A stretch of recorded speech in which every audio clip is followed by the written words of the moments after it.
या बुलेटिनमध्ये सुरुवातीला बातमी आहे, अभिनेता सैफ अली खानला आज डिस्चार्ज मिळण्याची शक्यता आहे।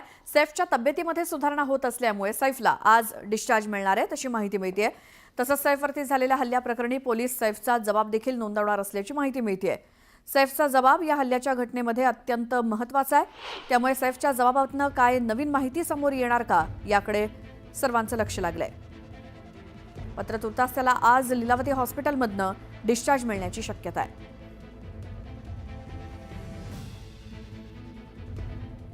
आमच्या प्रतिनिधी सुस्मिता भदाणे आपल्या सोबत जोडल्या गेल्यात। सुस्मिता, आज सैफला डिस्चार्ज मिळू शकतो का आणि आजच त्याचा जबाब सुद्धा नोंदवला जाईल का? बॉलिवूड अभिनेता सैफ अली खान गेल्या 4 दिवसांपासून आपण जर बघितलं तर लीलावती रुग्णालयात आहे। गुरुवारी ज्या पद्धतीने त्याच्या राहत्या घरी हल्ला झाला त्यानंतर त्याच्या चाहत्यांमध्ये थोडीशी धाकधूक आपल्याला पाहायला मिळालेली होती आणि आज जी माहिती समोर येते त्यानुसार आज सैफ अली खानला लीलावती रुग्णालयातलं वांद्रे परिसरामध्ये हे रुग्णालय आहे, या रुग्णालयातनं डिस्चार्ज दिला जाणार आहे। खरं तर या हल्ल्यामध्ये आरोपीला सुद्धा पोलिसांनी ताब्यात घेतलेला आहे। कायदा आणि सुव्यवस्थेचा प्रश्न निर्माण होऊ शकतो अशा पद्धतीनं थेट सेलिब्रिटीजच्या घरामध्ये हाय एंड सिक्युरिटी असताना अशा पद्धतीने जर हल्ला होत असेल तर सर्वसामान्यांचं काय अशा वेगवेगळ्या प्रतिक्रिया या हल्ल्यानंतर आपल्याला पाहायला मिळत होत्या आणि आता जी माहिती समोर येते त्यानुसार डिस्चार्ज मिळाल्यानंतर पोलीस हा सैफ अली खानच्या कुटुंबियांचा, सैफ अली खानचा आणि त्यावेळेला घटनेच्या ठिकाणी उपस्थित असणाऱ्या सर्व व्यक्तींचा जबाब नोंदवणार आहेत आणि या जबाबानंतर तपासाचा वेग हा अधिक वाढेल। खरं तर या हल्ल्यामागचा मुख्य हेतू काय हे अजूनही स्पष्ट झालेलं नाही। यासंबंधी चौकशी पोलिसांकडून केली जाते। सध्या आपण बघतोय लीलावती रुग्णालयाबाहेर सुद्धा मोठा पोलीस बंदोबस्त तैनात करण्यात आला आहे। पोलिसांची विशेष सुरक्षा तैनात करण्यात आलेली आहे। अनेक चाहत्यांसाठी सैफ अली खान आणि करीना कपूरचे सुद्धा जे चाहते आहेत त्यांच्यासाठी सुद्धा परिवाराने एक पोस्ट करून आम्ही ठीक असल्याचं, आम्हाला या संकटात सावरण्यासाठी वेळ हवाय असं म्हटलेलं आहे। परंतु आज ज्या वेळेला डिस्चार्ज मिळेल त्यानंतर खरं त्यांची वैद्यकीय कंडिशन नेमकी काय आहे याबद्दल सुद्धा हॉस्पिटल प्रशासनाकडून माहिती देण्यात येणार आहे। सर्जरी त्यांच्यावरती पार पडलेली आहे। काही वेळापूर्वीच आपण बघितलं तर डॉक्टरांशी आपण संवाद साधला आणि त्यांची प्रकृती आता स्थिर असल्याचं म्हटलं जात आहे। त्यामुळे सैफ अली खानला आज डिस्चार्ज मिळण्याची शक्यता आणि त्यानंतर तो आपल्या राहत्या घरी वांद्रे या ठिकाणी जाणार आहे। सुस्मिता, या सगळ्या माहितीसाठी धन्यवाद। आपण अपडेट घेत राहूच। तर अभिनेता सैफ अली खानवरती चाकू हल्ला करणारा आरोपी मोहम्मद शरीफुल इस्लाम शहजादच्या चौकशीमध्ये खळबळजनक माहिती समोर आली आहे। पोलिसांनी शहजादकडनं बांगलादेशातील त्याच्या परिवाराशी संपर्क साधला, भावाशी संपर्क करून जन्मदाखल्याची माहिती मागवण्यात आली आहे।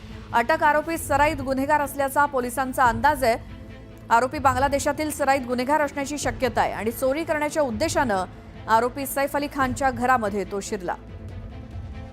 आमचे प्रतिनिधी प्रशांत बाग आपल्या सोबत आहेत। प्रशांत, आता आरोपीच्या मूळ घरापर्यंत पोलीस पोहोचलेले आहेत। कुठे आहे त्याचं घर, कुठे आहे त्याचं कुटुंब?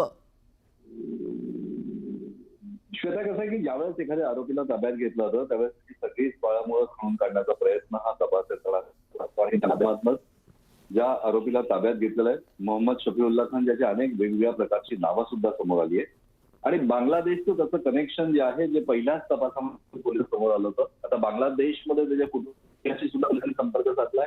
आणखीन त्या माध्यमातून बांगलादेशमध्ये सुद्धा त्याच्यावर काही गुन्हे असू शकतात हा असा प्राथमिक अंदाज पोलिसांनी लावलाय। अधिक माहितीचं संकलन या सगळ्या विषयात सुरू आहे।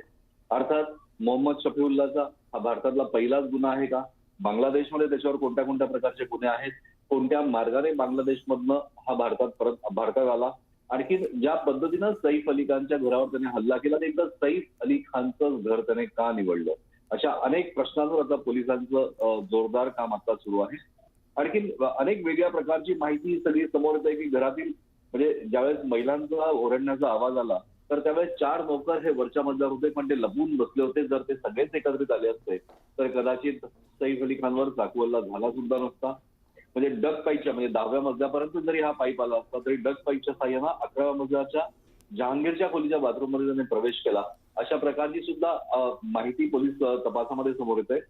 या बाथरूमला ग्रिल किंवा जाळी नसल्याने तो बाथरूम मध्ये घुसला आणि नंतर खोलीत शिरला आणि हा बाथरूम जो आहे तो त्या बेडरूमला अटॅच असल्यामुळे त्याला सहज प्रवेश करता येणं शक्य झालं. बरं. हल्ल्यानंतर आरोपी मोहम्मद शफीउल्लाहला खोलीत बंद केल्यावर तो पुन्हा बाथरूममध्ये गेला. अशा अनेक वेगळ्या प्रकारच्या थेअरी पोलिसांनी मांडल्या आहे. तपासामध्ये अनेक नवीन गोष्टी समोर येतील हे आपल्याला असं नक्कीच बिलकुल. येतं. प्रशांत, धन्यवाद या माहितीसाठी.